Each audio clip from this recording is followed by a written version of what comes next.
Shirley, thank you so much. Well, the spending bills aren't the only thing stuck in limbo on Capitol Hill. Joining us now to talk more about this government shutdown that's looming and the disorder and dissent in Congress, Scott Montgomery, editor-in-chief of Roll Call. Good to see you again.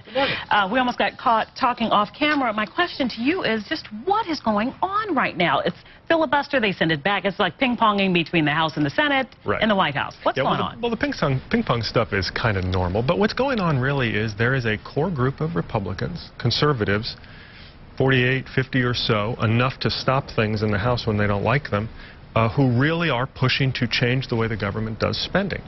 And they are willing to do that even in difficult times. So the whole thing now has come down to the question of offsets, as we were talking about earlier. You know, it's not just that FEMA needs money, but if FEMA needs money, what are you going to cut instead so that we don't add to the deficit? Right. I want to talk about the big picture, but that you mentioned that with that group of Republicans. I want to talk about Harry Reid, because the president's coming out saying, hey, FEMA's going to run out of money, people need help, and then the Senate Majority Leader saying FEMA's not going to run out of money. What's going on within the party, within the White House party, the Democrat? Yeah, well, I mean, everybody agrees that FEMA's close to running out of that disaster relief fund is close to zero. You know, it's got a few more days left in it, so there's no doubt that something has to get done. We also have, let's not forget, Rosh Hashanah is coming up on Wednesday, which also is pressure on Congress to get something done in the next couple of days. But they're going to have to agree on some of these offsets. They're going to have to agree to cut back somewhere, because Republicans aren't going to go without it. So how close are we? Are we in real danger of another government shutdown? Or I shouldn't say another one. That whole sort of panic and that looming fear of the government running out of money. How close are we this time?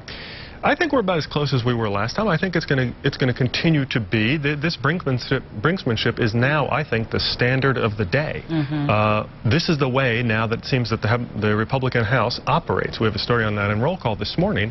This is the way that John Boehner, the Speaker of the House, can run things. First, they have to crash into the wall. Then they'll come back and say, okay, well, now that we crashed into the wall, we can accept something. But I do think that Rosh Hashanah creates a buffer from the Friday deadline, because the House is not going to want, the Senate is not going to want to still be here as the high holy days begin. There's so much more to talk about that, but I want to switch gears, Scott, and talk about what's going on the other side of the aisle with the GOP contenders for the White House.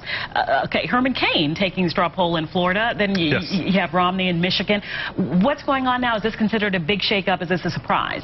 Well, you know, what it really illustrates is sort of what's fun and especially not especially important about the straw polls. You know, everybody likes to watch them. Michelle Bachmann obviously won the most significant straw poll in Iowa back in August. Where is she? Where is her? She's fading. Her star, right. Everybody expected, you know, Florida to be, as some people say, the center of the political universe. Then Herman Cain, who is really sort of a second or third tier candidate, ends up winning that straw poll.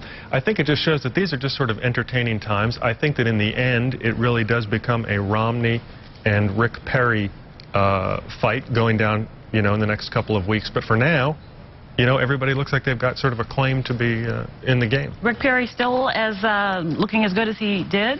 Not looking as good as he did. Right. And I think it's going to be a great test of him over the next couple of weeks to see how he rebounds from having gotten smacked in Florida. You know, his debate performance, the last one, wasn't very good. And he's going to have to show some resilience, which if he does, the things that are good about him will look even better. Scott Montgomery is editor-in-chief for Roll Call. Thanks for coming in today. Steve, over to you. All right, Alice.